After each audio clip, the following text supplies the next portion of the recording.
Hello, everyone, and welcome to the 411 Ground and Pound Radio Show, your weekly look into the wide, wacky, wonderful world of mixed martial arts. Boy, did we have some of all of that this week.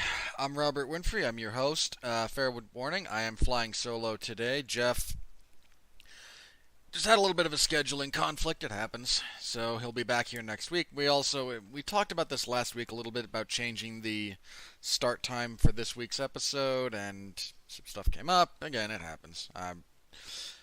Next week we'll be back to our regular recording time, and Jeff should be back. So, for all the fans of Jeff out there, next week he should be back. Tonight, I'm just going to be reviewing UFC 236, which we said on paper was all about the top two fights, and in hindsight, it's all about the top two fights. That was not a very good event outside of the main and co-main. Now, in fairness, that might have been the best main and co-main 1-2 punch of fights in years, and we'll get into some of the specifics, dang, those fights were great.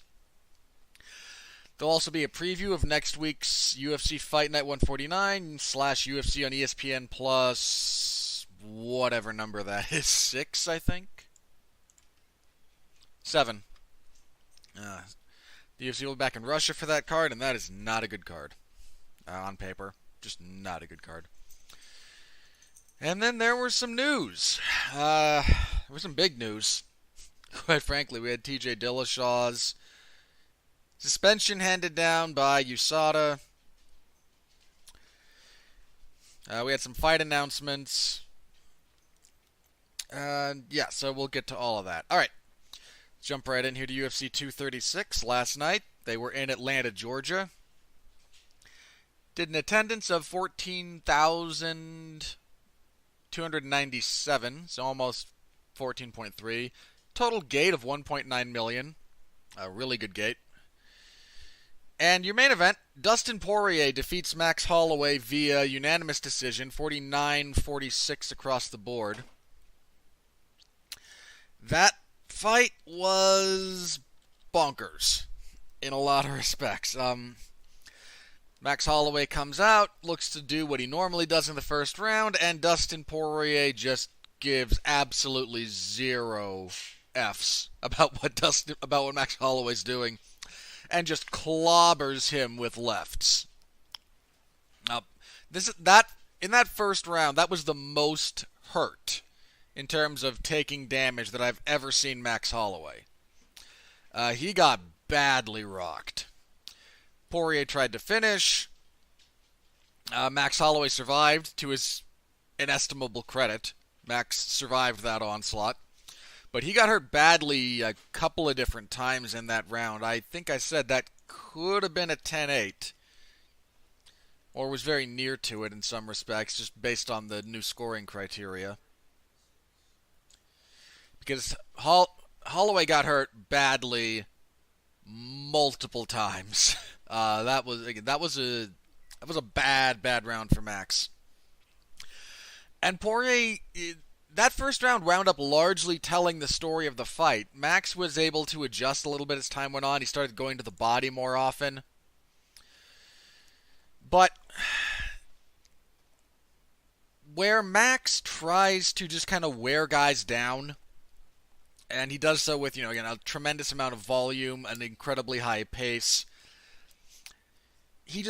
Poirier had the conditioning to hang with that. He faded a little bit, especially in the third round. He got visibly tired in the third round, but gutted through it and found his second win. So, again, a lot of credit to him for that.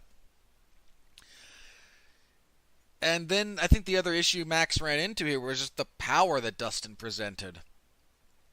Every time Dustin found the target, which was a shockingly high amount, all things considered, every blow he landed had a pretty significant impact on Holloway. Whereas Holloway's on Poirier, Holloway's never been a big one-punch striker. That's just never been his game. But that was really not his game for this fight. I don't think he ever really hurt Poirier with strikes to the head. He winded him to the body and had a few different occasions when Poirier would maybe have to back up and take a second to recompose himself, but he never got rocked. He never got wobbled. Whereas he constantly had Max, well, not constantly, but he consistently had Max on a little bit of the rubbery legs. And I don't think Max ever really adjusted to the power differential. Again, Holloway's never really, I'm not sure he's ever really been in any of his fights in terms of just one punch, the harder puncher. But the power differential that he was dealing with in this fight was significant. And the other thing that kind of shocked me about Max's performance here was he never adjusted to the defense of Poirier. Poirier did an exceptional job anytime Max would start trying to get some momentum with his striking of doing a couple of different things. One, getting his hands and his shoulders into proper defensive position. Two, just kind of ducking his head. There were a lot of strikes at distance that Max was throwing that Poirier just kind of ducked and took on the top of the head, which is the hardest part of your head, actually. And that did a pretty good job of just severely mitigating all of the offense that Holloway was trying to land, even in close proximity. If they'd get close, Dustin would kind of duck his head, so anything straight's going to land on the top of his head. He got his arms and shoulders up properly, and Holloway never really was able to consistently rattle off those long combinations that he's known for. I think the other thing Poirier did very, very well in this fight was anytime Max would try to step into him and get off, Poirier just had kind of a decent read on Max's head position and the timing of his punches so that he'd throw a counter hook, and his blows had more oomph on them. So where Holloway would normally rattle off 4 or 5 punches, he'd get 2 or 3 deep and then get cracked with a punch. Or if Poirier missed, just the miss was enough to force a bit of a reset. And again, I want to give a lot of credit to Dustin Poirier for this performance, because Max Holloway excels at making you make bad decisions. I mean, Joe Rogan's fond of saying that fighting is high-level problem solving with dire physical consequences, which is a very fair way to describe it. And one of the things that Max does so well to his opponents is force them to make a decision. And more often than not, the right decision still sucks a lot of the times, because you're still going to get hit. But frequently, he just puts you in a position to make the wrong decision. Then, after you make the wrong decision, he's able to impose another set of circumstances on you, where you have to make another decision that's usually even worse.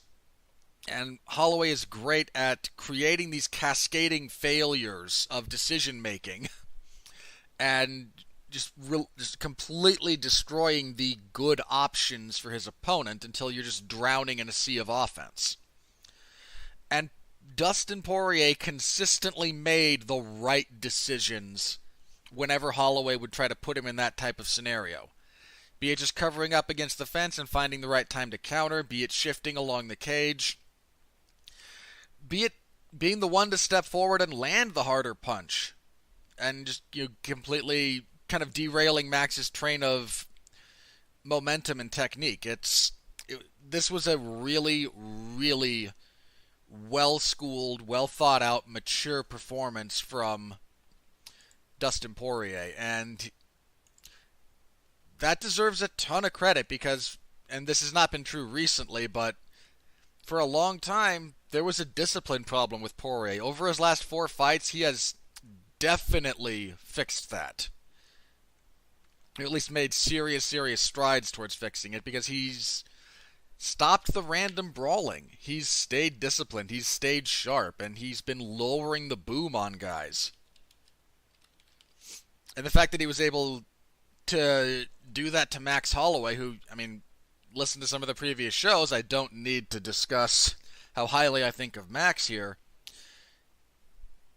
This was one of Poirier's better performances, all things considered. So, a lot of credit to him. He's now the interim champion.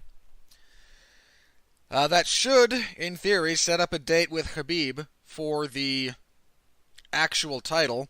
Now, I say should, but it probably won't, because Conor McGregor's out there making noise. I mean, again, if we're going on meritorious claims, then yeah, it should be Poirier and it should be Khabib. Unfortunately, there's a non-trivial chance we're going to wind up with something stupid like Conor and Khabib getting their rematch, and then Dustin fighting Nate Diaz, or assuming Tony Ferguson's not in a position to come back into the discussion. It'll probably be something stupid like that, which would annoy me to no end. I don't need to see Conor back in the title picture off of that last performance. Dustin Poirier's the next guy in line at the moment, and give him the shot at the title. That's really all I want. Okay. Couple of things about Max's performance here that kind of surprised me. One, again, he didn't really address the power game of Poirier. And in some respects, that's a difficult thing to adjust for, especially when the power differential becomes as large as it is. I mean, Jose Aldo punches harder than Max Holloway, but the differential, I don't think, was large enough to really give Max the same kind of problems that Poirier did.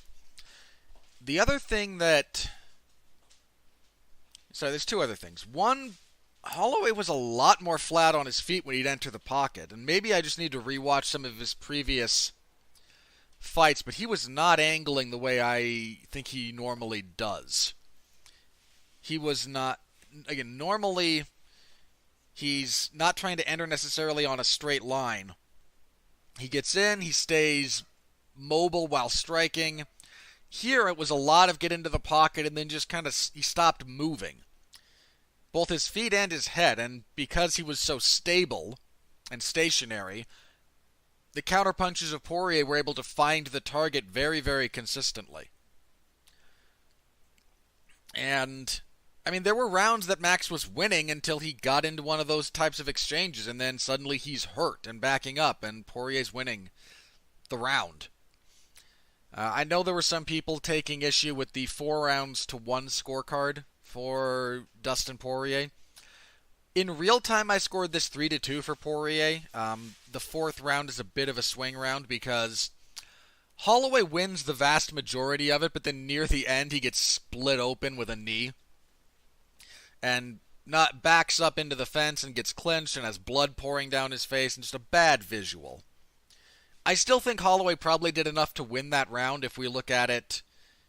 If we take away some of the dramatics and the optics, that's probably a Holloway round, but judges have to do this kind of stuff in real time. And in real time, I can see the dramatic moments from Poirier. And while Holloway was winning the previous, the rest of the fourth, it's not like he did so by a massive margin.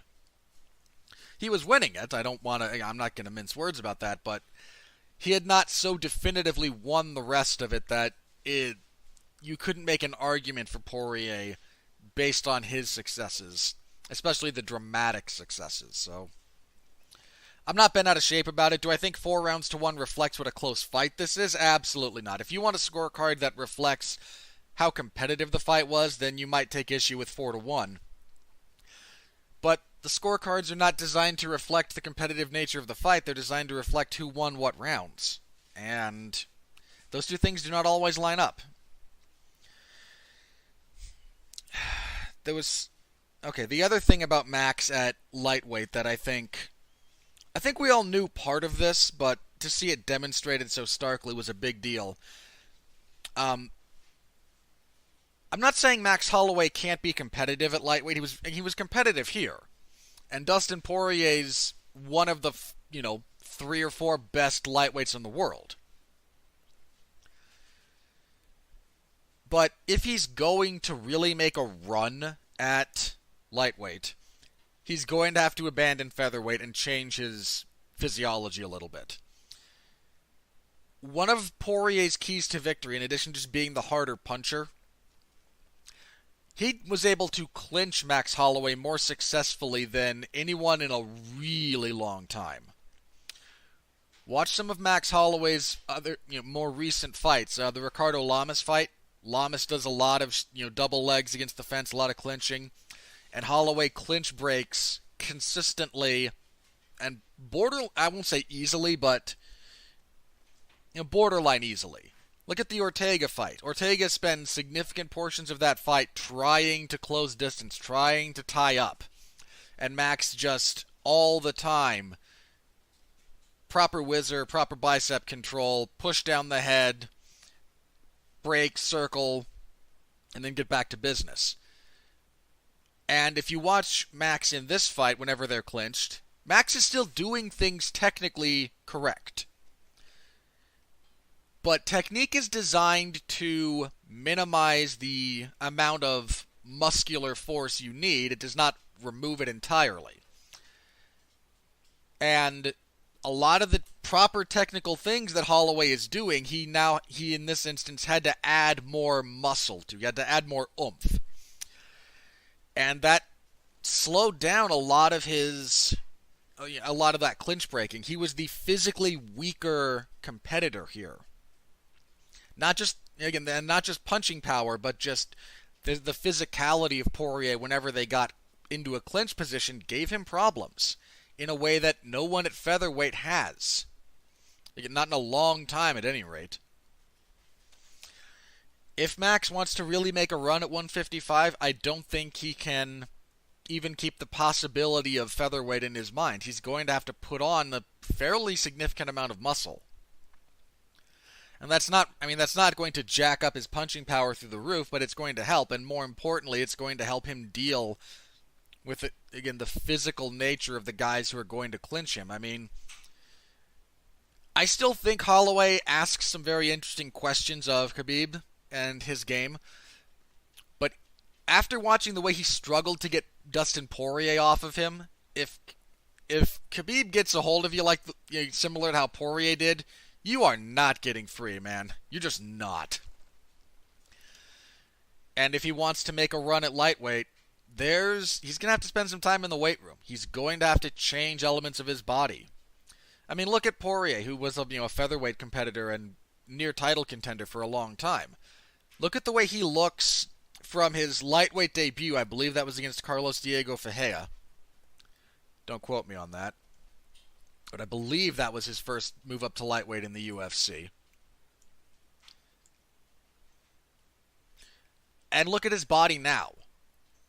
When he first moves up, it's like, okay, I'm just going to stop. It's kind of just going to stop cutting weight. But over the intervening years, because he made that move in 2014, so over the last 5 years, he has significantly bulked up, especially through the shoulders and upper back. Even commentary mentioned it.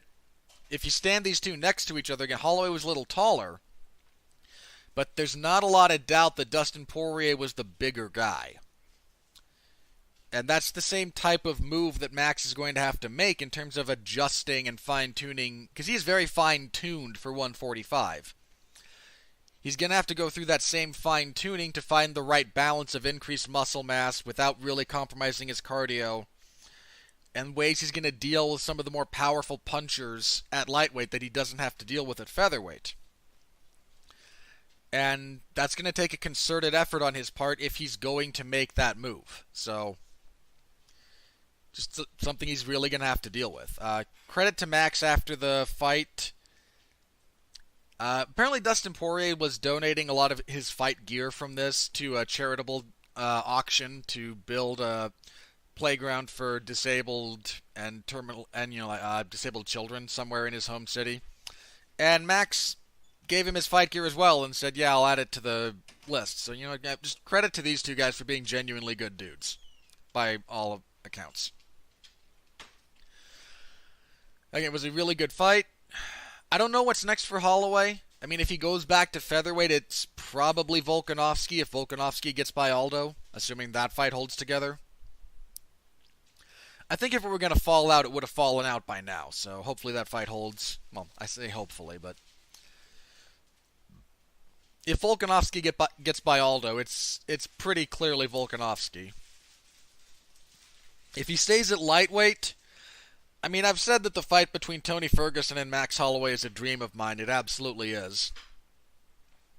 I mean, who'd say no to like Holloway and Barboza, or Holloway and Gagey, or Holloway and Cowboy, or Holloway and freaking anyone in that division?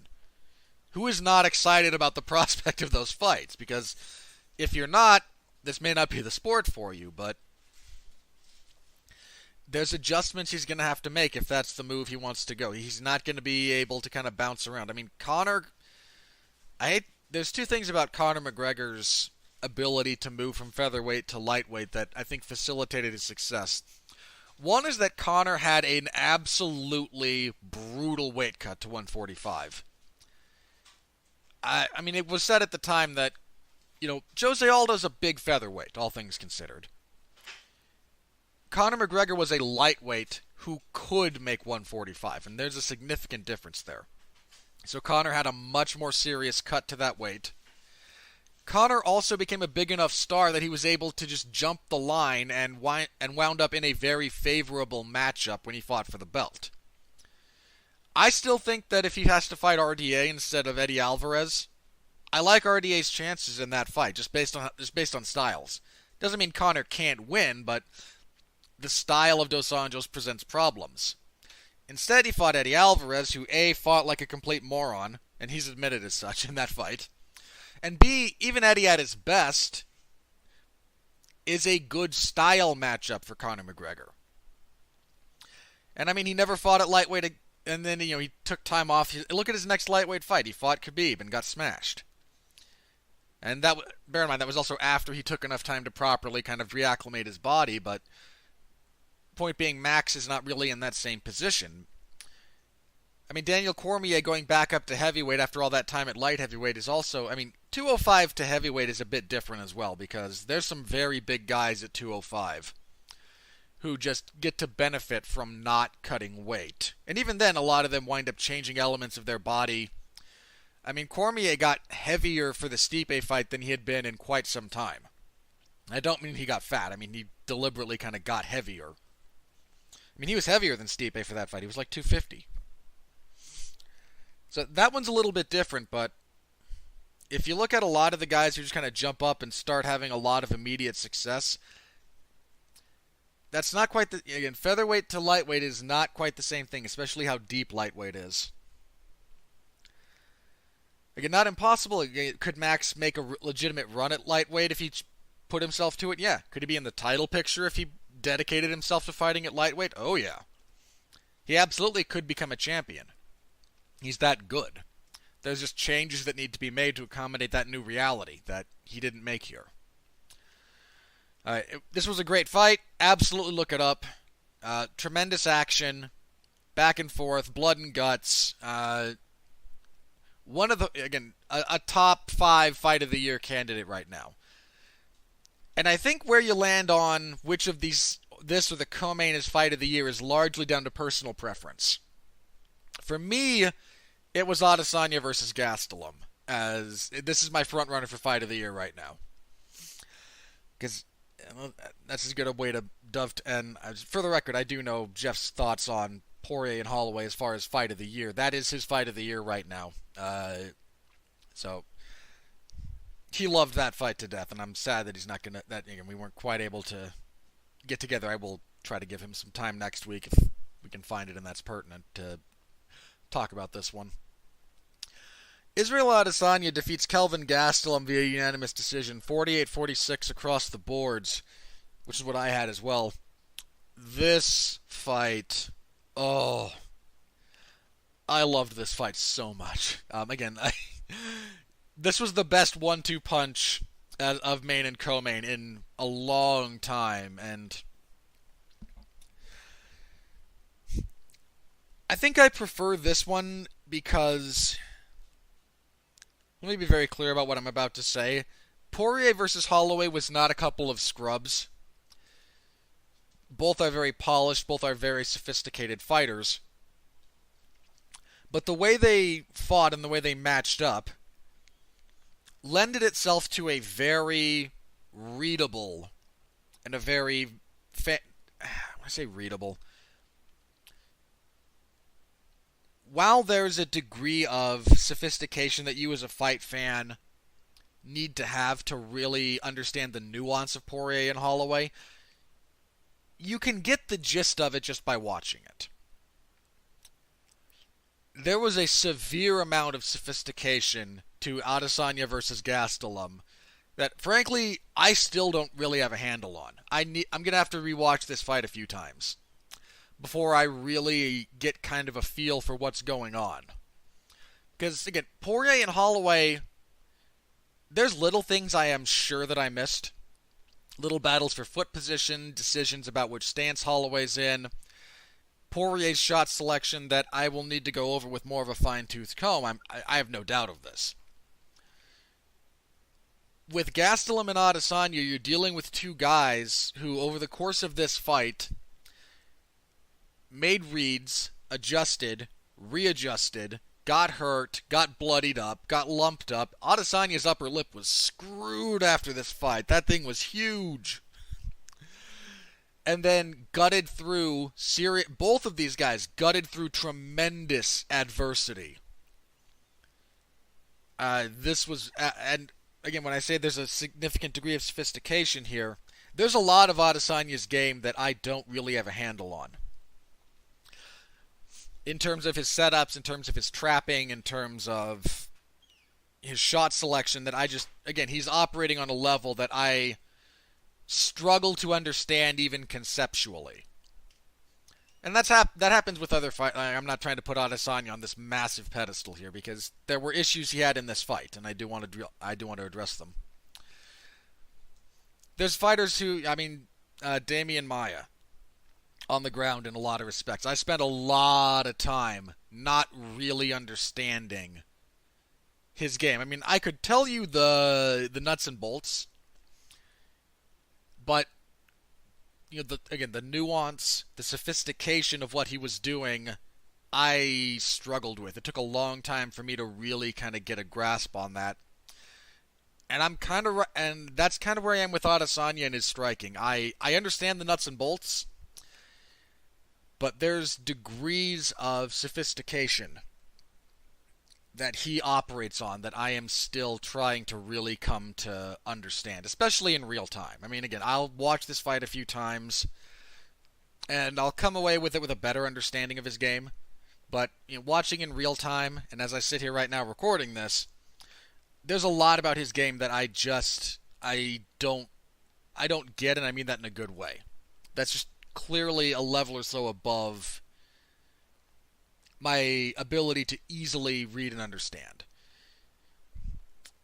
And that both served to his credit in this fight, and it got him in trouble in a couple of occasions. And I want to give a lot of credit to Kelvin Gastelum. Gastelum came into this fight unbelievably well prepared. You could see it the way the first round played out, the way even some of the other rounds that Gastelum lost played out. He was very well schooled for Israel Adesanya. He had a read on a lot of what Adesanya was going to do. These two guys spent a lot of time trying to fake and feint and draw each other out, and for a lot of this fight, neither of them was biting. And that's a big deal, especially for Adesanya, whose game kind of a significant portion of his game. I mean, if you look at the Silva fight or the Derek Brunson fight, any of his fights, he feints. And his feints are good because they look like his strikes. That's how you know you have a good feint. If someone's jab looks exactly like their feinted jab in terms of the starting motion, that's how you know you've got a good feint. Adesanya has great feints in basically whatever he tries to do. And I don't know what Gastelum saw in tape study or Rafael Cordeiro saw, but in the first couple of rounds, he was not biting at all on Israel's feints. Gastelum's game, I said it last week, is very well executed fundamentals. He's a lot of 1-2s. And there's a reason for that. It works. And he caught Adesanya a few times. I mean, he hurt him in the first round. He hurt him the fourth round. The fourth and fifth round, that 10-minute stretch is absolutely insane. It's just insane. But Gastelum finds a few openings, especially before Adesanya gets a real read on his offense. Gastelum has tremendous hand speed and punching power. And that puts him in a position to win pretty much any fight he's in. He has the chance to win because he knows how to fight to those strengths. And he found some openings. Now, once Adesanya got kind of a read on that, Gastelum still landed throughout the fight, but a lot of the powerful impact of his punches was negated by Adesanya either rolling with them, partially deflecting them, seeing them coming. You know, it's bad to get punched. It's worse to get punched when you don't see it coming. And credit to Gastelum because, again, he made an adjustment in the fourth. I mean, the fact he did a lot of the same things through 3 rounds. And in the second and third, Adesanya started picking up on those things, started landing counters. Gastelum started biting on the fakes of Adesanya once Adesanya had success with his offense. A lot of guys come in to fight Adesanya and they're in their own heads. So as soon as he starts faking, they start biting. It took 4 or 5 really solid inside leg kicks from Adesanya to actually land and do damage to Gastelum before he started reacting to the fake with the rear leg. And I mean, again, once you take damage, the equation changes. But again, a lot of credit to Gastelum for not just biting on every fake that Adesanya threw out there. He had a real good read on what was faked and what was going to be legit. And then again, in the fourth round, Gastelum is down on all the scorecards, 2-1. At a minimum, the third round was very close. At a minimum, the third round is close. First round goes to Gastelum, second round goes to Adesanya, third round goes to Adesanya. We know that now based on the scorecards. Close round. Gastelum did something he doesn't do very often, and that's a really great way to surprise someone who has a read on you. Because Adesanya pretty clearly, into that fourth round, had a solid read on Gastelum. He was still getting hit, but he had a read. He was able to draw out some of the big looping punches. Gastelum's hands had slowed down pretty noticeably. He was still there and he was still landing, but he did not have the same speed with his hands that he did earlier. And, I mean, that happens to everybody. Like, the number of people who can maintain tremendous hand speed over the course of 30 minutes of fighting is very, very limited.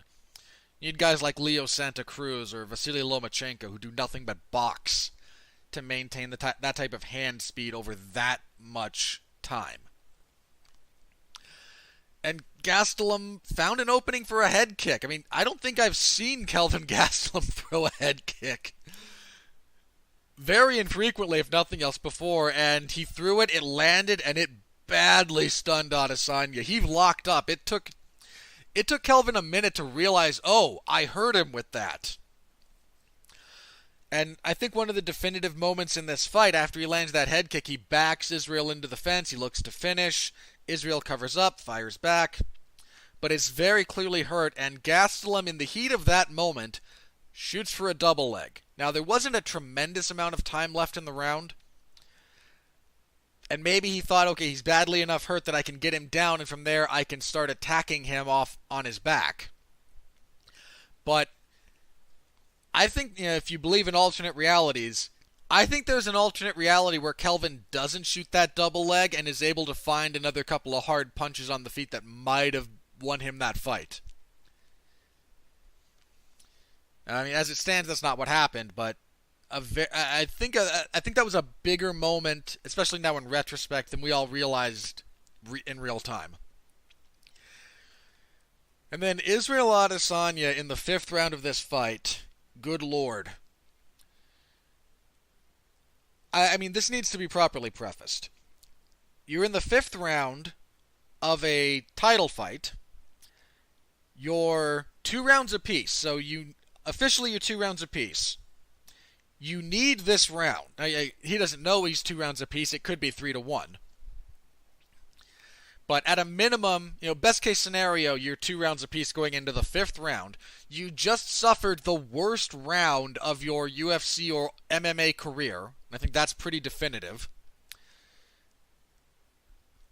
And for him to rebound from that set of circumstances, again, you're 20 minutes deep into the fight, more than that with the time between rounds, but you've been fighting for 20 minutes. You've just suffered the worst round of your career in MMA. I know he got stopped a few times in kickboxing, but comprehensively the worst round of his UFC career.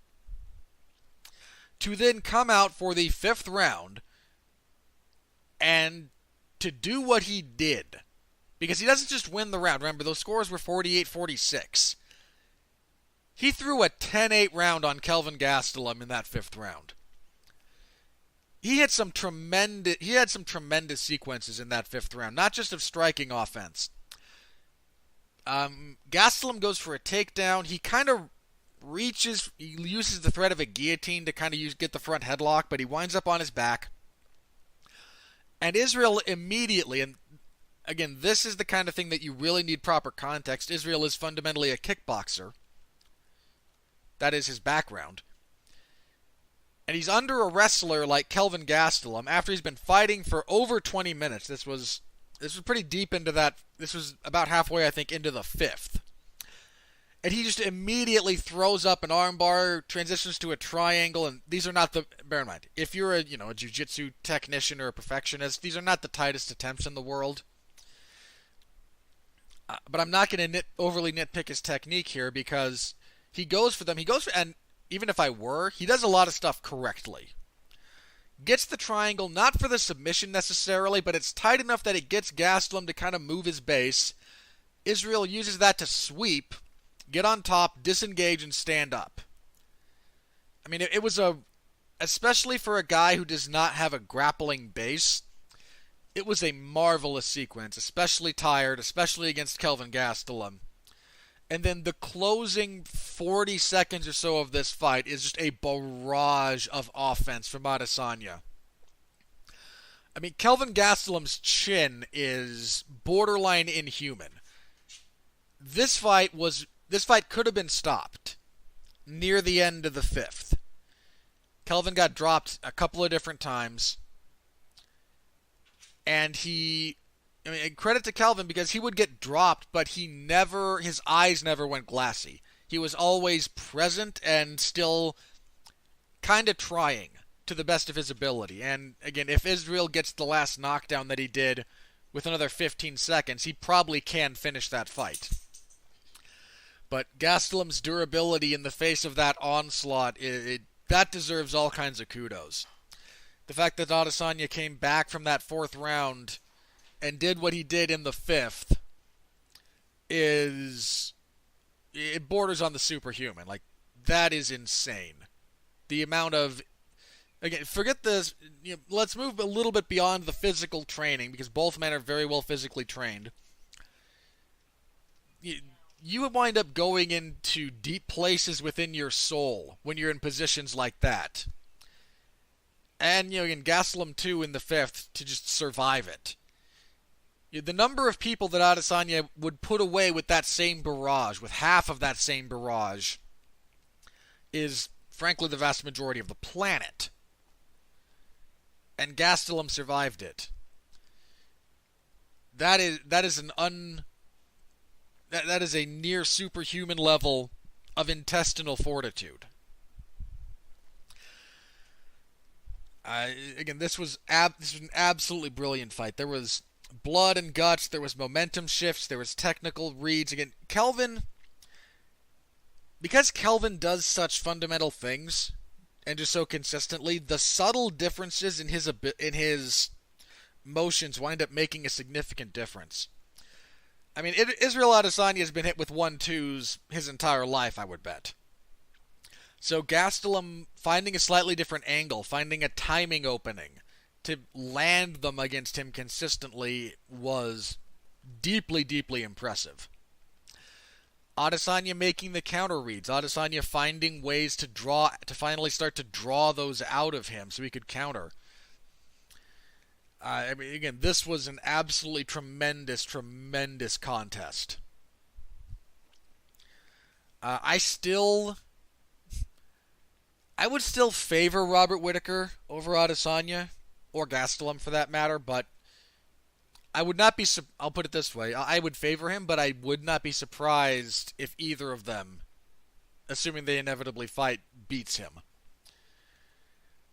I mean, and severe credit to Israel Adesanya. The man has had 6 fights in the UFC in 14 months. And has faced a steadily rising level of opposition. And within his first 6 fights has become champion. Has not lost. And, again, has beaten some very, very talented fighters. Again, this should set up a date between Adesanya and Robert Whittaker. It'll be a big fight for Oceania. I mean, that's New Zealand. I know Adesanya was born in Nigeria, but he fights out of New Zealand. He has the New Zealand accent. That's kind of what he reps in some respects. To have a New Zealand guy against Whittaker, who's Australian, at the UFC level, it's a big deal. And I'm salivating over the prospect of Adesanya and Whittaker. That's a heck of a fight. Gastelum wasn't very happy with the decision. Again, I think it was correct. I mean, frankly, the best Kelvin can argue for is a draw. If you give Kelvin the third, then he still was on the wrong end of a 10-8 in the 5th, and that would wind up with, and he would wind up just having a draw. I don't think there's an argument based on the scoring criteria for Kelvin winning. I mean, even though he hurt Adesanya in the 1st and the 4th, I don't think he won those by a wide enough margin to necessitate a 10-8. But again, tremendous fight. One of Gastelum's better performances. Despite losing, this wasn't a quick knockout.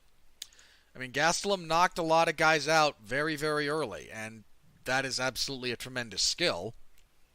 But for him to dig deep like this, to have the type of performance that he did against this level of opposition,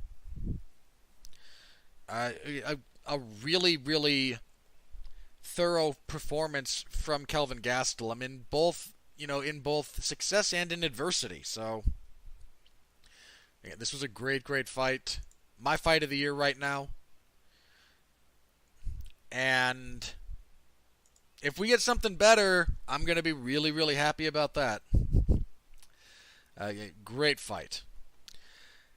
The rest of the card, I'm going to go quicker through these. I don't have a whole lot to say about some of them. Khalil Roundtree Jr. defeated Eric Anders via unanimous decision, 30-26 across the boards. Roundtree's best fight in the UFC, his best performance. He was more disciplined. He showed off. He spent a lot of training time in Thailand for this, and it was very, very evident. I mean, he came out very much in the Thai stance, tore up Eric Anders, the inside of Eric Anders' lead leg, with some pretty hellacious kicks. Didn't engage in brawling, and Eric Anders just didn't have. I think he expected a very different version of Roundtree than what he got, and he never adjusted. Eric Anders still has a lot of athletic potential. He's still a very good fighter, but I don't think his coaching staff is doing him justice at the moment. Also, Eric Anders, Roundtree got a 10-8 in the second, and then kind of just took his foot off the gas in the third. I don't know if he gassed out a little bit himself, which is possible, because he dropped Anders like 4 times in the second round, and a couple of those times he went hard. I don't know if he just didn't feel comfortable putting the type of damage into Anders that was going to be necessary to finish the fight. So I don't know, but he probably should have finished that fight, to be quite honest. I thought he would in the third, especially after the second, but then he kind of took his foot off the gas for whatever reason. So, yeah, a solid performance from him. Anders needs a pretty serious, I won't say complete overhaul, but he needs to rethink some things about how he's approaching this in terms of his coaching and his preparation and whatnot. Dwight Grant defeated Alan Jouban via split decision. 229-28 for Grant, 130-27 for Jouban. Neither guy gets to complain about the decision after this was a... I was 29-28 Grant. This was a very lackluster fight. I know Jouban was unbelievably pissed. Sorry, I mean, look, I get it. You know, you lose, you don't make as much money. I really get that, and that sucks. I think there's a perfectly valid argument for doing away with the show and win system in favor of just a flat fee for fighters, but you don't get to complain about any scorecard for that fight. Not after the way that fight went. Just, sorry, on its objective merits, neither guy gets to complain about any scorecard, because when I think you could probably get 30-27 for either guy, nobody gets to complain about any scores. Nikita Krylov defeated Ovince St. Preux via rear naked choke in the second round. The only thing of interest here is some of Krylov's finishing technique. He gets the back of St. Preux and then he goes for the choke, but he only really gets kind of across the face. Now, and the way he decides to finish from that position is something that I've seen a bit more of it recently. It's something that's kind of people are gaining a better understanding of. He flattens out Ovince St. Preux with his hooks. Now, flatten is actually kind of a bit of a misnomer here. When you do this properly with your hip pressure, you don't, again, imagine like you're just laying down flat on the ground. You can actually, based on your physiology, arc yourself upward. So, again, say you're laying on your stomach. Bring your head and your shoulders up. Bring your feet and your heels up. And you get kind of that, very, very shallow bowl. You can actually get that bit of an arc in your body. And if you have really tremendous hip pressure, especially from the back mount, when you force someone down like that, you get that arc. Glover Teixeira did that in the Misha Serkinov fight as well, as another good example of this. And as he, forces that bow in the back, he's pulling back on the head of Ovince St. Preux with his arms and driving the hips down. And the overall just kind of physical bow motion of that forces the head and the back to arch. And then the arm, just as you kind of force that arch, you can slip your arm lower and get it around get it under the neck, well, under the chin, around the neck. And that's kind of where he got, and that forced the submission, forced the tap. Much needed win for Krylov. And I think we've seen kind of the ceiling for OSP. I think he's on the downside. This is a guy who's always been very awkward with his legs. He's had cardio issues. And I've joked in the past that Ovince St. Preux has spent the last 12 years being young and promising, and at a certain point you're no longer young and you're no longer promising. Setting aside the quasi-facetious nature of that, I think there's some truth to the observation generally. On the prelims, Matt Frivola defeated Jalen Turner via unanimous decision, 30-27. Decent enough fight, largely forgettable. Turner just had some issues dealing with the kind of constant grappling of Frivola. On the feet, Turner seemed to have the better of it, but Frivola was able to kind of keep forcing the issue and get the fight pretty consistently where he wanted it. So, you got that. Alexandre Pantoja defeated Wilson Hayes via TKO in the first round. That is most likely the last you will see of Wilson Hayes in the UFC. Not only is this, he's 4-1 in his last 5. Or 1-4 in his last 5, excuse me. Yeah.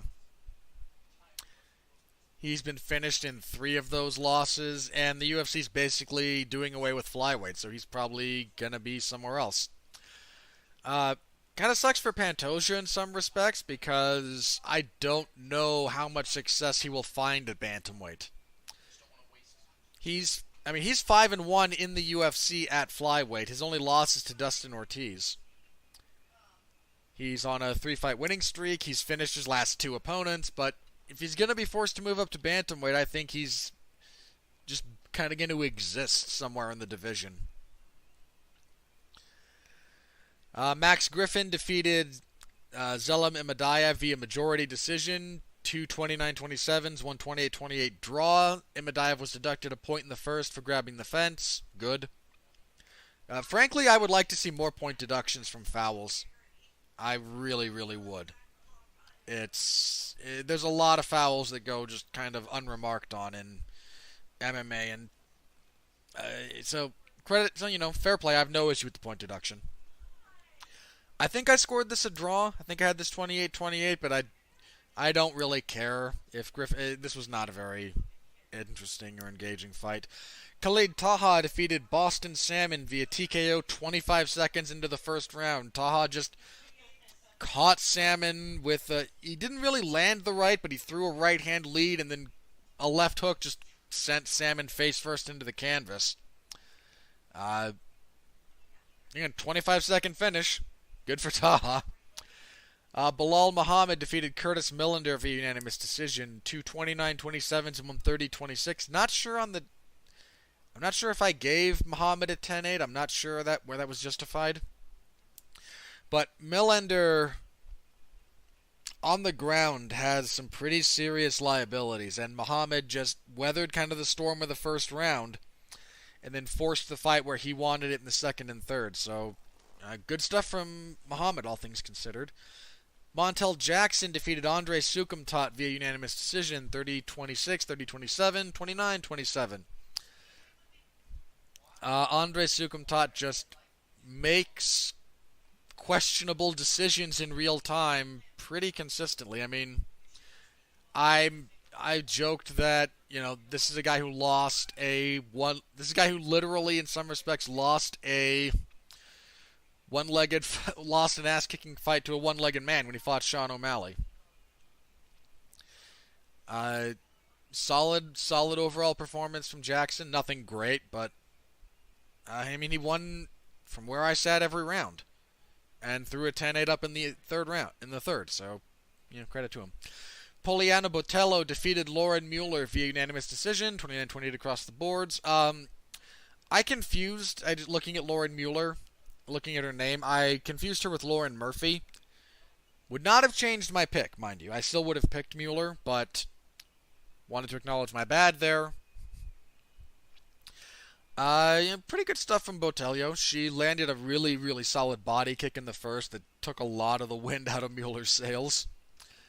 Botello just kind of coasted away the third round, but she'd won the first two and was slowing down, and Mueller couldn't really force the action in the third. And kicking everything off, Brandon Davis defeated Randy Costa via rear naked choke in the second. Costa's just an awkward puncher who's... commentary brought this up, but watching him, he looks like a guy who's used to getting his opponents out of there in less than 2 minutes.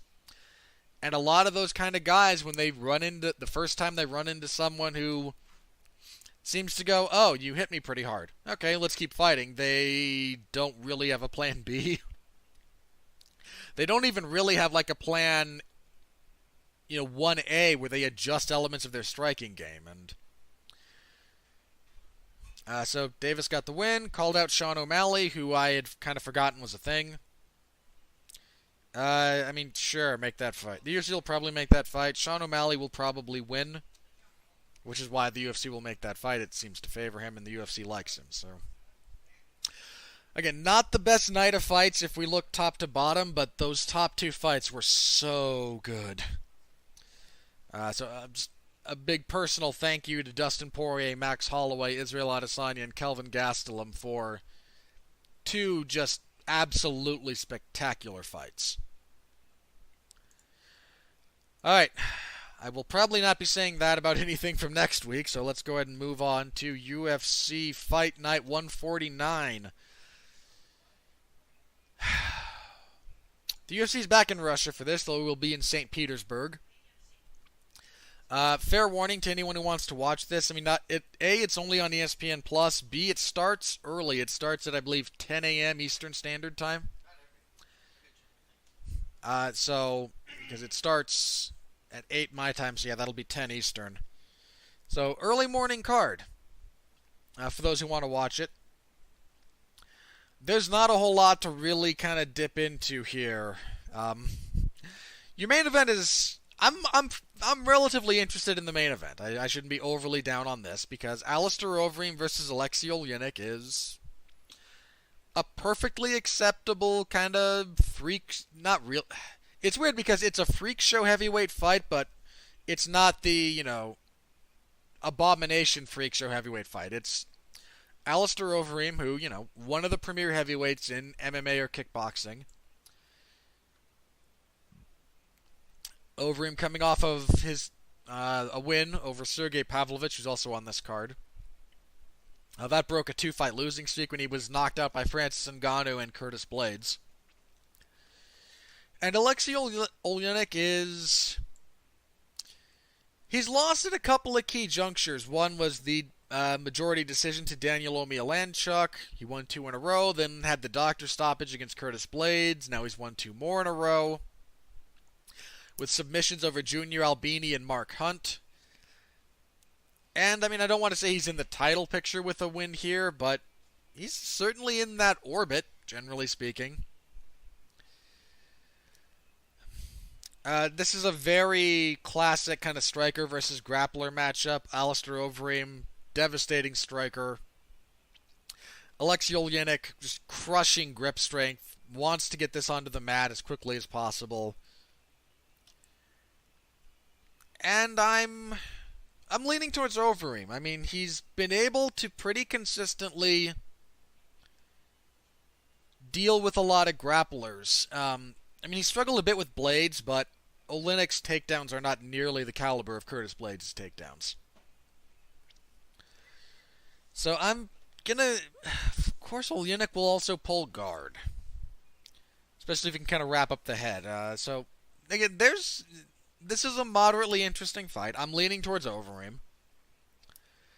But this is if you're going to look forward to a fight on this card, it's probably this one. Your co-main event will have Islam Makhachev, and it's a shame that his original opponent fell out because he was supposed to fight someone else, I want to say, and I was interested. I kind of like Makhachev. Makhachev is 16-1. Overall he is 5-1 in the UFC. He's only lost to Adriano Martins. He's won his last 2 fights. He knocked out Gleison Tebow and submitted Cajun Johnson.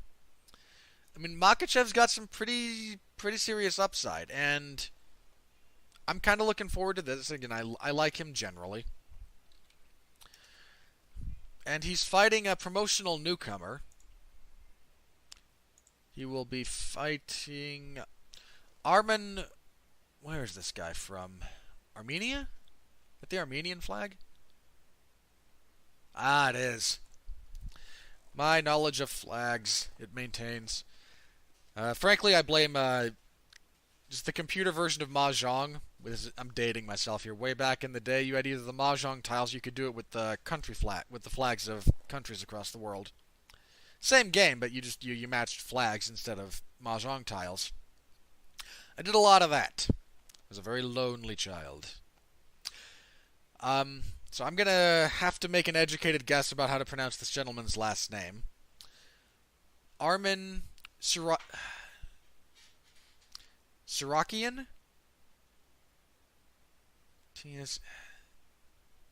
Saryukian?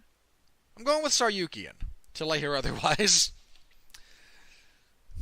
Saryukian is 13-1. This is his UFC debut. He's on a 12-fight winning streak overall. So, guy with a bit of steam behind him. I like Makhachev in the dark because I'm not familiar with Saryukian. But, and that one's got a little bit of potential. So, something to keep in mind. In our Dear Lord, Why Do You Do This To Me fight of the evening. No, sorry. The first one of those fights we'll be talking about, because there's a few others. Sergey Pavlovich will be fighting Marcelo Golm in a battle of crappy heavyweights. Oh. Pavlovich coming off of his first loss. He was 12-0 going into the Overeem fight. Overeem stopped him.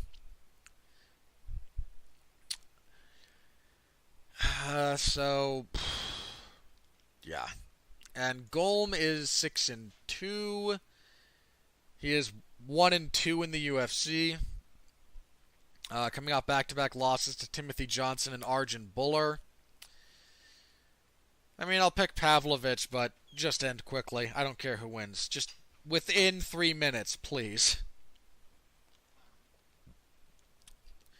At light heavyweight, I'm going to destroy this guy's name as well. Shtyrakov. Okay, I'm trying not to swear. This man's last name is, and he's Russian, so I know there's a weird pronunciation here that I'm just not getting. It's Shtyarkov. And I'm not going to...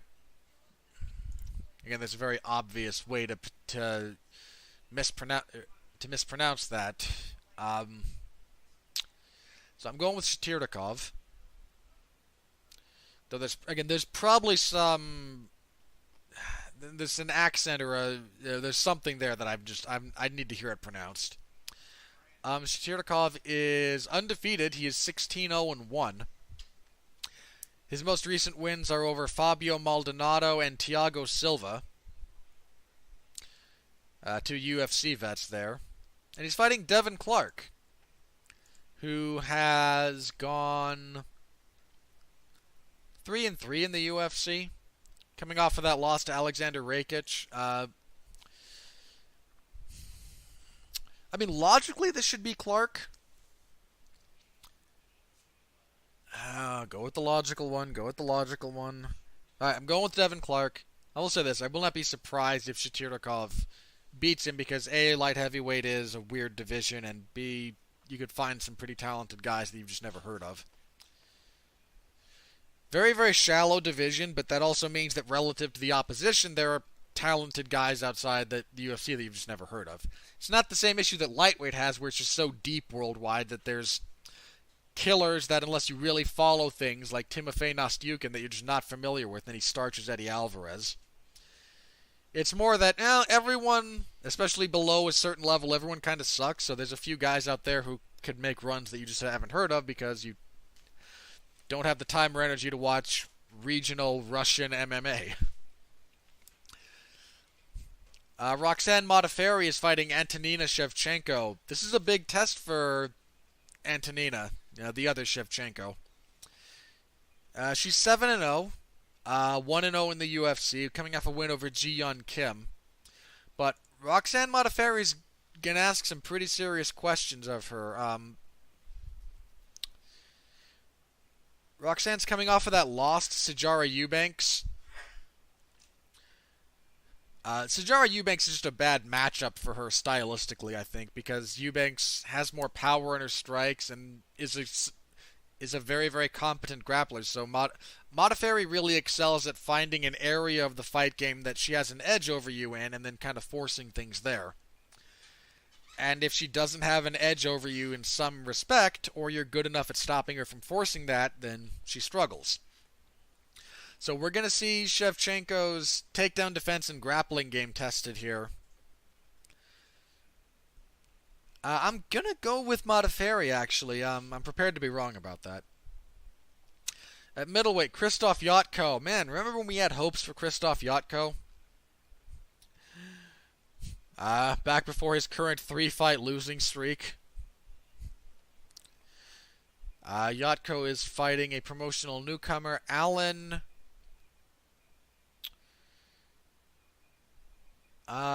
where's this guy from? I don't know that flag. Oh, it's Macedonia. Okay. That's the Macedonian flag. Good to know. Alan Amidovsky. I also needed that because that pronunciation changes a little bit depending... My assumption of the pronunciation would change if he's from a different part of the world. Macedonia, I feel pretty confident with Amidovsky. Amidovsky is 8-0. This is his UFC debut. His last two fights were in Bellator. He obviously won. He's undefeated. Given Yotko's slide, man, I mean, this might just be a bit of a rough welcome for Amadovsky, but Yotko's slide makes me kind of lean the other direction. I'm going to go with Amadovsky here. At bantamweight, Movsar Evelev will be fighting Seung Woo Choi. These are both UFC debutants. Evelev is 10-0. Oh, excuse me, not Evelev. Evloev. Mea culpa. Evloev is, UFC debut. Done all of his fights in the M1 Challenge and the M1 promotion, which is a pretty legit promotion for a regional thing. And Choi is 7-1, making his UFC debut here as well. I'll go with the Russian. Just because I don't know. That almost sounds racist, I know, but if I have no better reason to do so, I will almost always pick a Russian over a Brazilian in Brazil just for the hilarity. So I'll lean towards Evloev, but two unknown guys, two young guys making their debuts, could be very, very wrong about this. At welterweight, Sultan Aliyev will fight Keita Nakamura. Does he pronounce it Aliyev or Aliyev? I think he prefers Aliyev. Aliyev just coming off of that loss to Warley Alves about a year ago. Geez, May of 18, yeah.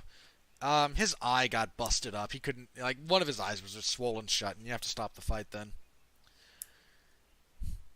And Nakamura is, the veteran. He's been around forever. I'll lean towards Aliyev. Alexander Yakovlev was supposed to fight somebody else. We had several fights that kind of fell apart, which was sad in some respects because there were a few guys that I had seen some highlights of, if nothing else, that wound up falling off of this card. Yakovlev will meet Alex De Silva. Wait, was this always this fight or not? Huh, I might be mistaken about that. Anyway, De Silva is 20-1. He's fought in the UFC before. I'm confusing him with someone else. He has not. I think there's another De Silva. But De Silva's won his last two. Yakovlev, by contrast, has lost his last two. I mean, in fairness, one of those is Kamaru Usman, your current champion, and the other one his opponent missed weight. I'll go with Yakovlev, but Yakovlev might have kind of hit the peak here. Marcin this is our other. We have a heavyweight fight here as far as the "Oh God, why are you doing this to me?" Marcin Tybura will fight Shamil Abdurakhimov. Tybura coming off of the win over Stefan Struve. Abdurakhimov, I believe, beat Andrei Arlovsky. Man, Abdurakhimov just fights at odd intervals. You kind of forget he's a thing. I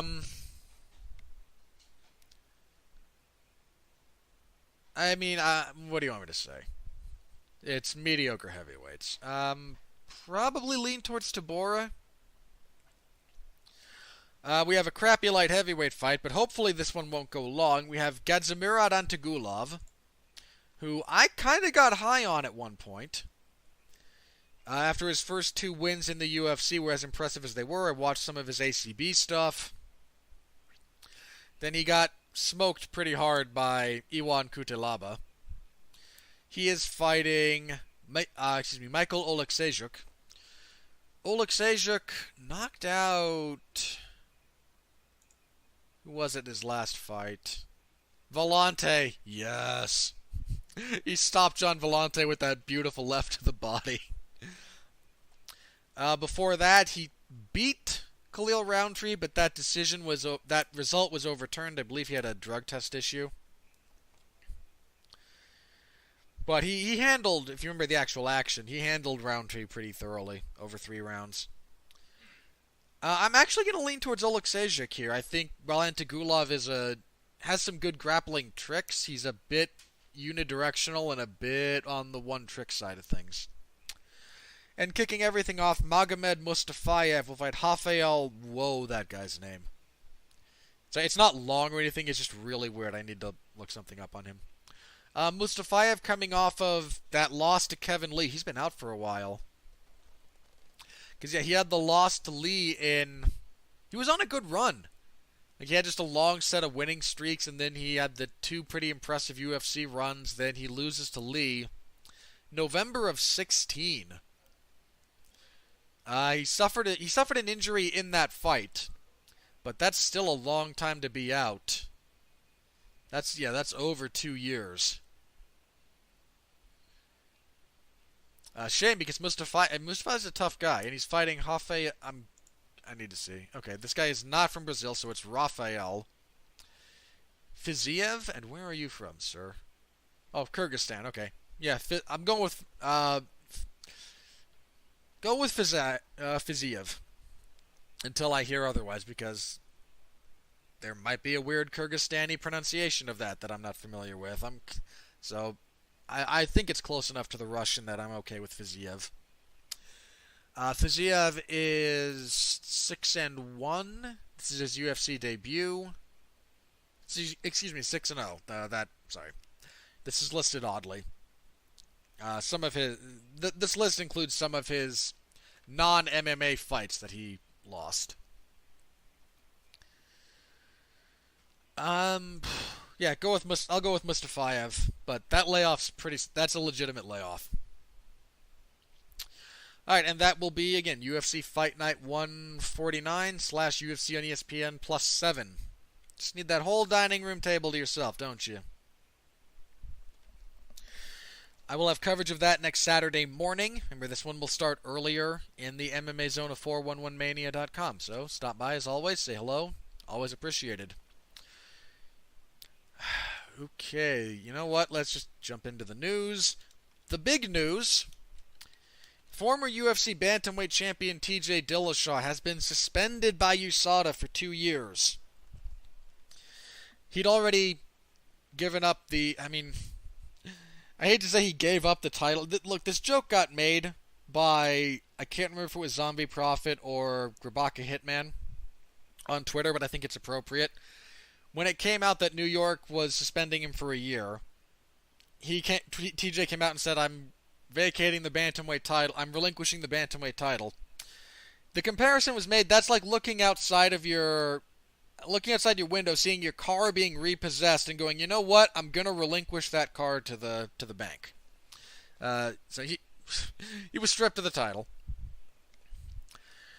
We didn't know what the drug test was. We didn't know what the failure was for. And we know now. It was for EPO, which is... I am not going to pronounce that whole thing's name. I apologize. Look, guys, there's a degree of, please look this stuff up on your own that I'm going to throw at you in this segment, so... If you just want to take my word for all this stuff, go ahead. I don't encourage that. I'm kind of a moron. But if you don't want to go through all the effort to look up some of the stuff that I did, and I just don't want to pronounce this thing's whole name, EPO is a long-standing drug that is used by endurance athletes, cyclists, marathoners, triathletes, the guys who do like Nordic combined, any of those like really grueling endurance-based sports. EPO's been a thing for a while because it's designed to increase the amount of red blood cells, to increase their ability to increase both their prevalence within your bloodstream and to increase the amount of hemoglobin and oxygen that they can move through your body, which naturally helps your endurance. Again, been a thing for a while. And EPO is one of those weird things that... Now let me be very clear about this. EPO will give you these results faster, and more efficiently than doing this naturally, but if you want to get essentially the same results that you get from EPO with a purely technological base, altitude training will do it. And not just altitude training, but this is one of the reasons that like Big Bear in California is so popular as a training destination. It's not just that it's at altitude. I mean, I live at altitude. I live in Utah. I forget exactly how high we are here. But Big Bear, I think like the point being, Big Bear as a location is not that much different from where I just kind of live in terms of, from sea level. In fact, I used to live higher in the mountains. That when I was up there, it was probably a lot more equivalent. But Big Bear is also in California, and I believe its location means that you can drive up to it, train, and then sleep much, much closer to sea level. And that maximizes how this works, because the point being, your body spends time at a higher altitude with where the air is thinner, where there's lower oxygen. Your body then, to compensate for the fact that it's doing work at a higher altitude, will produce more red blood cells to help facilitate optimal performance. Then you go back and you sleep and you recuperate at sea level where the air is much more oxygenated. And that process is designed to kind of maximize these things. You can get the same thing with, altitude tents or like hyperbaric chambers, excuse me. One of the two. I can't remember. Forgive me, my suffixes are off. But a chamber that will artificially mess with the atmosphere will provide a lot of the same results.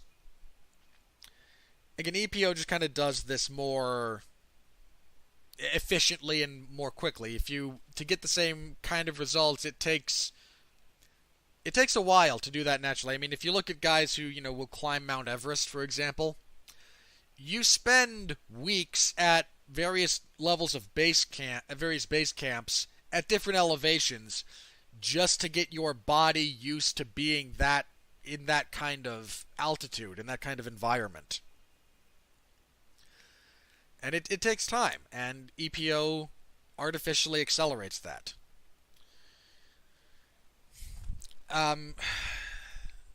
This is pretty bad for TJ Dillashaw. Now, there's a couple of things about this that I think need to be addressed, and I'll try to be brief here. One is that the sample that tested positive for EPO, after that happened, they went back and tested one of his previous samples that also tested positive for it. I know there were some people who kind of went, well, if we're not testing for everything, then what are we doing here? Now, on the one hand, in a vacuum, that makes sense. Here's a bit of reality.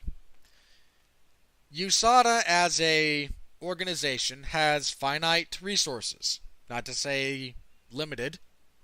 I mean, they are inherently limited, but not to say limited and imply that they're scrambling for everything and that there's some rinky-dink operation. No, they're not, but time, money, and manpower are finite resources. There's not an army of technicians with an unlimited amount of time and equipment to perform tests, to perform all of these drug tests. EPO has a very, very limited shelf life. Half-life, not shelf life. It's a very, very small half-life. The test for EPO is also very specific. If you're running a lab, or you have to, oversee, this vast organization, and it takes time and money and manpower to test for this substance that you are very unlikely that A, doesn't get used a whole lot. Again, there's other ways to kind of get the benefits of EPO. I shouldn't say isn't used a whole lot. But again, is very, very hard to catch in terms of just the timing of everything. And has a very specific test you might just say, okay, when we do when you do like when you do specific in competition style windows, you might test for it because those are more exhaustive tests, but the random tests you don't always test for this. I mean, again, once he popped for it the first time, they went back and retested the other sample, and he popped for that again. So, not a one-time thing necessarily. There were at least two separate instances. But there's some, slightly more obscure kinds of drugs or chemicals that if you're overseeing USADA and you're having to sign the checks and justify the manpower and the labor, and you're dealing with samples from different people from all over the world, and you have to do all this in a timely manner, there are decisions that have to be made along those lines. If you don't test every random sample for EPO, just because it's deeply inefficient at scale over the course of a year, I mean, look, drug testing again. There's manpower considerations, there's financial considerations, there's time considerations. These are things. Drug testing, I don't know how many people, I don't know why more people don't really seem to understand the mechanics of drug testing.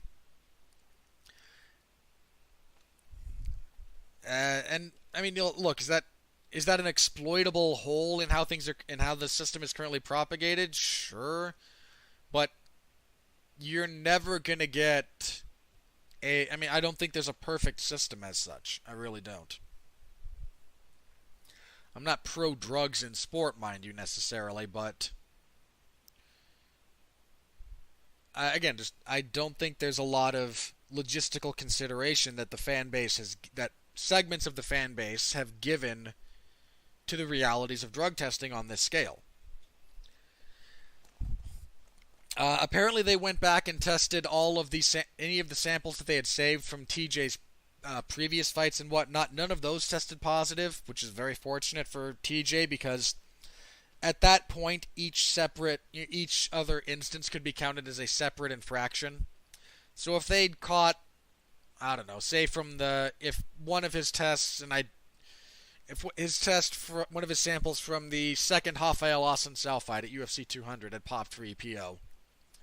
That could have been a separate second infraction that would have tacked on another 4 years to the 2-year suspension. So, apparently they did have the samples from at least the second Garbrandt fight that they retested and did not did not have any positive results for EPO, so take that for whatever you want to take it for. This is pretty backbreaking for the career of TJ Dillashaw. He's 33, and that means he will basically be 35 when he comes back. And bantamweight is not a division that people are known for having long careers in past the age of 35-ish. You see that at the heavier weight classes for a couple of reasons. One, just smaller talent pools. Two, fighting at heavyweight and light heavyweight, the rewards for experience and proper decision making are greater over time than the rewards for a lot of speed, a lot of reflexes kind of scenario, whereas bantamweight, flyweight, these smaller weight classes, everything is reflexes, everything is timing, everything is quick twitch. I mean, look at Wilson Hayes. Guy had a really good run, but over his last few fights, he just slowed a little bit, and that's led to a lot of his downfall. And there's a pretty significant athletic and biological difference between 33 and 35. I'm not saying TJ can't come back and have a bit of a run. I wouldn't discount that possibility, but 35 at bantamweight is pretty old. That's all I'm going to say as far as that goes. TJ has not denied this. He came out with a video. He made his statement. Just said he did it. Wanted to kind of own up to it. Sort of. It's an odd. There's some odd phrases he uses in that statement. But that's the last we'll see of him for 2 years. This casts a pretty stark pall over his career. I mean, this is a guy who I said this publicly about TJ. I did not think there was anyone at bantamweight who was really going to beat him.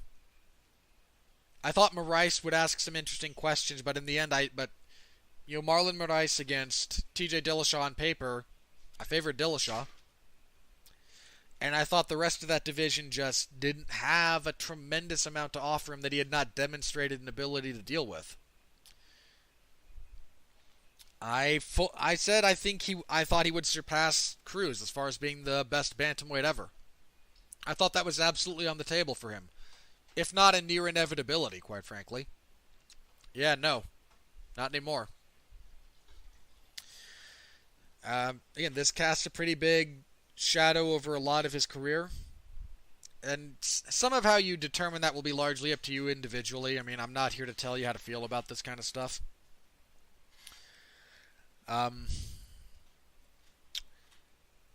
Yeah, sucks for TJ. Sucks for people who are fans of his. But that was a rough one. He's going to be out, and I would be a little bit surprised if he was able to really kind of recapture the form he's had over the last couple of years when he comes back at 35. All right. Again, bit of a downer there, but that happens. Needs to be said, though, very briefly. I don't want to get off on I'm not going to go deep on the drug test, on some of the philosophical questions or logistical questions of drug testing. Just kind of an observation. He got popped for, again, EPO from a urinalysis sample. MMA fighters are really bad at cheating when it comes to chemicals. I mean, I bring this up specifically because very recently, actually, there was a drug, a PED ring. I believe they were Austrian, and they competed in, I want to say Nordic combined, which is a winter sport. Comprised of, I believe there's a biathlon, which on skis is a cross-country segment, and then there's a shooting component. So you see, they're the guys that you see with the rifles on their back.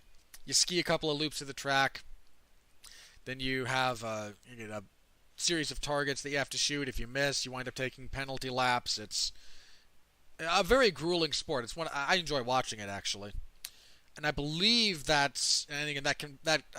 Nordic combined includes elements of ski jumping into your final score. I enjoy the sport, actually, when I happen to watch it. I don't watch it as I'm not watching it religiously or anything, but I enjoy it. There's a lot that goes into that. And I believe that was the sport that these guys got busted for. And this ring, they passed every test. So they beat all the conventional drug testing. They beat the biological passport protocols that were in place. They could not be caught by testing. They were caught because somebody, for want of a better expression, ratted them out. Really, really sophisticated PED use does not get caught via urinalysis. It does take information. I mean, I know that in certain respects, John Jones cutting a deal with USADA for reduced sentencing in exchange for information has become kind of a meme in certain segments of the MMA community. But this is how it's done. I mean, look at the whole Russian doping thing from the Sochi Olympics. I mean, they didn't fail any tests. Somebody actually came forward and revealed the state-sponsored nature of that widespread kind of corruption and cheating. that's how, at the highest levels of this, that's how it happens. You don't really get guys failing tests. Testing is responsible for a very small percentage of how people are caught. Let's contrast that with MMA, where it's a bunch of guys getting caught literally on the tests. MMA fighters are just bad at cheating. I mean, look how many guys failed drug tests when the only thing you had to do was know, okay, I know how long this stays in my bloodstream, so the only time I'm going to be tested is before fight night. So literally, as long as I do not inject or ingest anything after this date, I'm going to be fine. And how many guys were still failing tests? Just not very good at it, guys. Alright. We had fight announcements. International Fight Week got a lot of its fights announced this last week. We had UFC, so that would be UFC, let me bring up my list here, excuse me. I believe 238, or is this the July 6th card? I'm gonna have to look at this. So 238 is, yeah, we have that one's main event. We've talked about that before. That's Cejudo and Moraes, as well as Shevchenko and I. 239, Jones and Santos versus Nunes and Jones versus Santos and Nunes versus Holm. I know they had announced a fair number of fights recently. That did not get posted in certain places.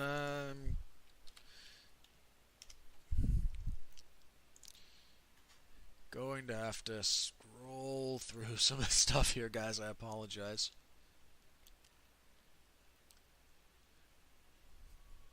Let's see. UFC 239. Okay, why is that not here? Okay, so sorry. UFC 239 got fleshed out a lot. We had known about Jones and Thiago Santos, Nunes and Holm, which is, again, I've talked about those a little bit already. That card will also feature a heavyweight fight between Francis Ngannou and Junior Dos Santos, and one has to imagine the winners in the title picture. Luke Rockhold moves up to light heavyweight for the first time in ever? Certainly in the UFC. I'm going to check his career real fast. Yeah, I think ever. I think all of his Strikeforce fights were at middleweight.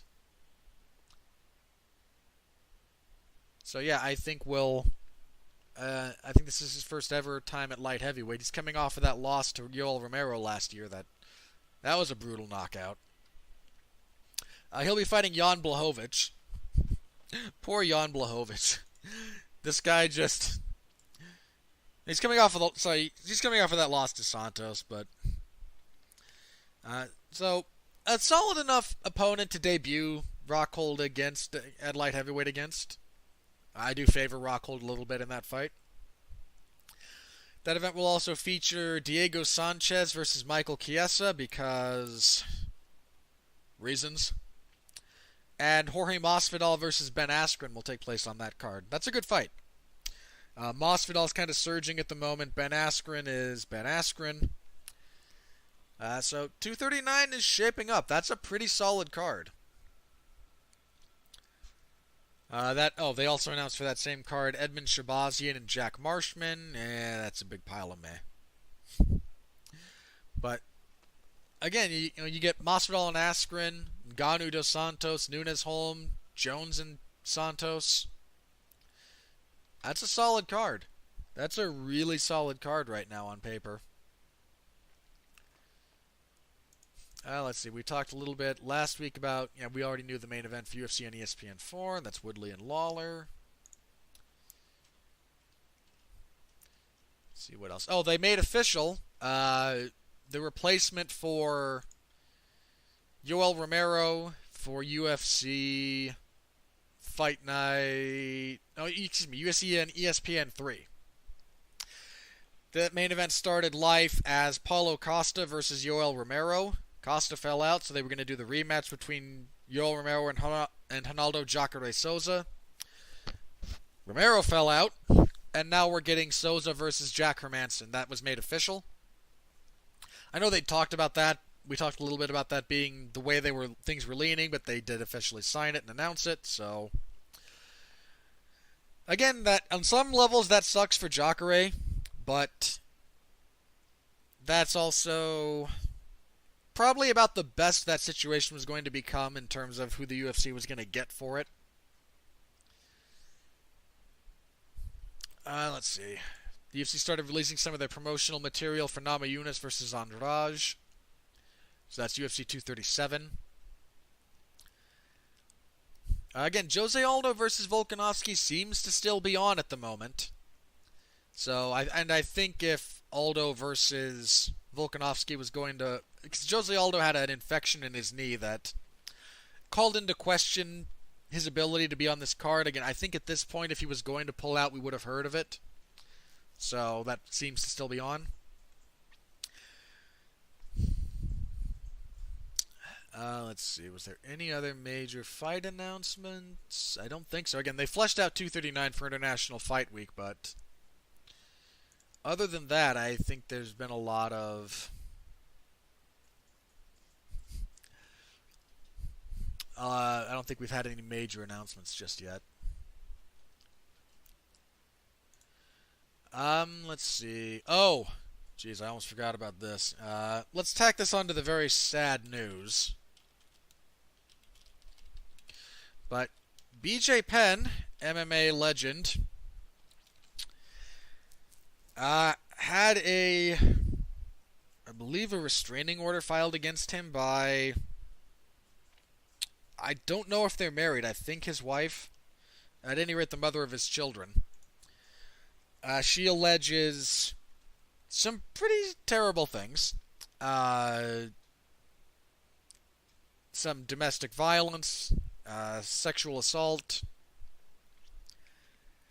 She's, among other things, she alleges, and let me be very clear, this is her side of things. This is her statement. That's all I'm referencing here. I do not know to what degree there's been an investigation into this. So, I am a very evidence-based person when it comes to these things. I have always been. If the evidence comes out in support of this, I'm happy to denounce BJ. But I also know that assuming, guilty until proven innocent or accusations equals guilt is a terrible, terrible mentality to have that has led to historically bad things, so I try not to adopt it. She also alleges that BJ's been a drug addict. I don't believe she specifies which drug, but he's been an addict of some kind for many years, and that he uses fight camps as kind of to help him stay clean.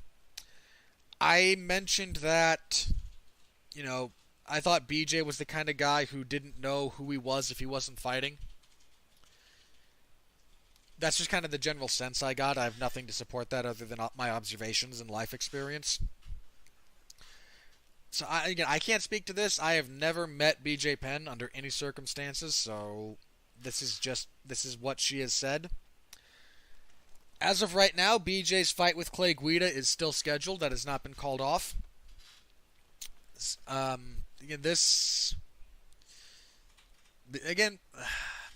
sucks. It sucks that human beings, assuming what she has put forth is true. Everything I'm about to say comes with that caveat. It does suck. It really sucks for the people who have to go through that. If you're a fan of dark humor, I think I saw a reaction to this news about BJ that made me laugh because I have a terrible sense of humor in some respects. I saw it on Twitter, and I forget who mentioned it, who made the joke, so I apologize for not citing this, but this came out and someone said, well, there goes BJ one-upping Matt Hughes yet again. Hughes, as some of you may recall, is dealing with the allegations of domestic abuse and his own kind of mental health issues that came out a few months ago. Again, that if this is true, that really sucks. And BJ needs a lot of help. In addition to potentially deserving jail time. I take a very, very dim view of some of the things he's accused of. I am happy to wait for evidence of them in addition to someone coming forward. But if someone is guilty of those things, I have an extraordinarily dim view of that. I have a very, very low tolerance for people who do that kind of thing. So, I assume more news will come out as an investigation goes into that by the proper authorities as deemed appropriate. But don't be too surprised if BJ winds up not fighting Clay Guida at this point, if just from a practical standpoint. Alright. Is there any other news that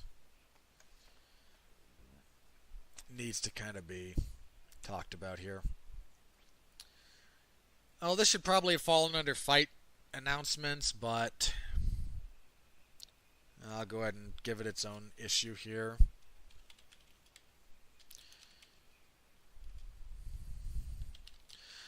Dana White is walking back a little bit some of the stuff about Brock Lesnar versus Daniel Cormier. He was out making some of the rounds this week, and it's not a done deal. We haven't talked to Brock.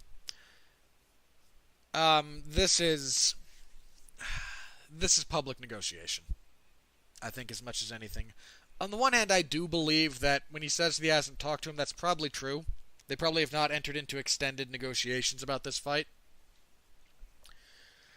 But I think Dana's also testing the waters a little bit in terms of the fan reaction. And I think he's kind of trying to put a little bit of pressure on Brock to come to the table and let's start talking, or we're going to move on without you.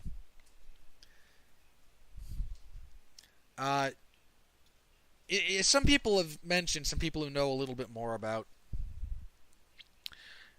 some of the drawing issues than I do, that I think they think a lot of people are sleeping on just how big a potential Brock and DC fight would be. And I might cop to that. I might be within that camp in that I think it's the biggest fight for Daniel Cormier, short of a John Jones trilogy. I think he and Brock will do the most business. I also think that, again, if you're Daniel Cormier and you're looking for the most financial reward, you have, again, largely two options. You have John Jones and you have Brock Lesnar. And Brock is a significantly easier fight for Daniel Cormier than John Jones for potentially even greater financial reward. Okay, can I also say that, again, because this kind of got brought up, I know there were some people out there kind of questioning whether or not Daniel Cormier could, out-wrestle Brock Lesnar, and you people are... Okay, I'm not going to insult you by calling you morons, but you're treading very close to that line. Let me, just for the record, for those of you who don't maybe understand the difference here, Brock was a very, very good wrestler in a lot of respects. He was I believe he was a national champion. I'm not trying to sleep on Brock's wrestling credentials, because they're legitimate. But Brock never wrestled internationally at all. By contrast, here is Daniel Cormier. And just for the record, because there's a lot of people who just don't seem to understand the difference. Daniel Cormier is he fell short of being an All-American in his first seed when he was first in Oklahoma State. He fell one short of becoming a national champion when he lost to Cael Sanderson, of all people, who's one of the best wrestlers that the United States has ever produced. In fact, of the 10 losses that Cormier suffered throughout his entire collegiate career, 6 of them were to Cael Sanderson. Good grief. Cormier wrestled internationally, which is something Brock never did. He represented the United States at the World Championships for 5 consecutive years. He took 4th place at the 2004 Olympics. He was one of the favorites to win gold in the 2008 Olympics. He was a top 5 at the World Championships on 2 separate occasions. He won bronze in 2007, won gold at the Pan Am Games. I mean, this is a guy... he also won gold at the... There's a very prestigious, very, very grueling wrestling competition. I'm going to butcher this because I can never remember how to pronounce this thing. It's the Golden Grand Prix, Yargin. If you follow kind of international wrestling, it's a pretty big deal. He won that. This is a guy who had a very, very successful international wrestling career. If you put Brock Lesnar and Daniel Cormier on just a wrestling mat and told them to wrestle, Daniel Cormier wins. The notion that Brock is going to out-wrestle him is foolish. Brock might score a double leg in the MMA context, but I'm sorry, if you think Brock's gonna go in there and out-wrestle a guy with the credentials of Daniel Cormier, you are smoking something. That is a very, very kind of silly proposition.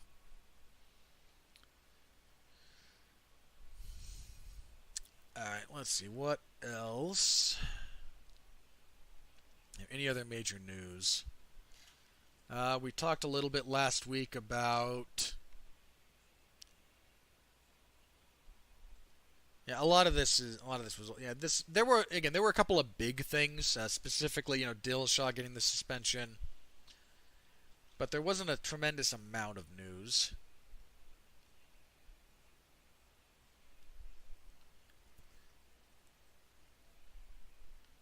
Alright, let me refresh Twitter one more time.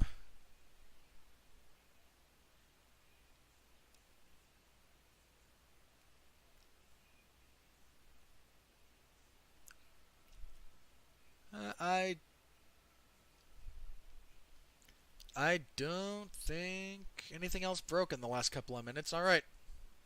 That's going to go ahead and do it for me then. So, on to plugs. Oh, sorry. Brief shout out to, I mentioned him a little bit earlier. Oh, God, I can't believe I forgot that. This is why I question you guys taking me seriously. Something from Poirier versus Holloway. One of the things Holloway never adjusted to was Poirier's jab. God, I'm so annoyed I forgot that, because there was so much. I had stuff I wanted to talk about as it pertained to that. Because the fact that Poirier has such a very active, effective, and accurate jab when he's standing opposite stance to his opponents most of the time is a rarity. The majority of the time, if you're standing opposite stance, so southpaw to orthodox, the punching lanes for the jab become muddled, and you leave yourself very open to the counter hook from the lead hand of your opponent. And that's why when you see a lot of opposite stance fighters, the rear hand is the first punch a lot of the time. Whereas the lead hand becomes either just hooking or just kind of range finding instead of an actual offensive weapon. And Poirier has a very beautiful opposite stance jab that he's given a lot of guys trouble with, and now that you guys like Gaethje and Alvarez, and you can now include Holloway in that. Oh, I'm annoyed. I had more stuff that I wanted to talk about with that, but I'm not going to. I don't want to keep you guys forever. I remembered that because I wanted to give a brief shout out to Vasily Lomachenko, who smoked some poor overmatched guy in 4 rounds on Friday. And Lomachenko, again, is fights southpaw. He's actually right-handed, but he fights southpaw. And just that opposite stance thing reminded me of something I wanted to talk about with Poirier. But for those boxing fans, watch Vasily Lomachenko. Do yourself a favor. He's great. All right, on to plugs. I promise this time.